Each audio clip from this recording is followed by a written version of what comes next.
একজন ব্যক্তি তার বন্ধুকে এতটুকু বলেছিল যে আল্লাহ তোকে কোনোদিন মাফ করবে না, আল্লাহ তোকে কোনোদিন মাফ করবে না। এরকম কথা কিন্তু আমরা অনেকে বলে ফেলি।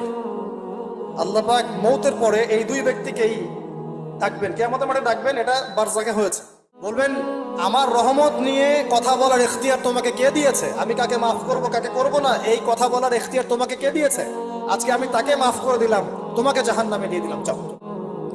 অতএব আল্লাহ রাব্বুল আলামিনের এই বিশাল রহমত আমরা পাবো, আশাবাদী ইনশাআল্লাহ। এই কারণে আমাদের প্রথম যে বিষয়টা ফোকাস করতে হবে, আল্লাহ রহমত পেতে হলে আমাদের অবশ্যই বস্তুবাদিতা ত্যাগ করতে হবে। আল্লাহ পাক দুনিয়া পছন্দ করেন না। দুনিয়ার মোহে যারা ডুবে থাকে আল্লাহ এদেরকে পছন্দ করেন। দুনিয়া প্রয়োজন, যতটুকু আমার দরকার আমি করব, যতটুকু প্রয়োজন নাই এই বিষয়টা আমি পেতেই হবে, চাই চাই আরো চাই। হ্যাঁ, দু হাতে চাপাও হাত পেতে নাও, ঋণ করে ঘি খাও, এইসব দর্শনের ধার ধারবো না আমরা ইনশাআল্লাহ।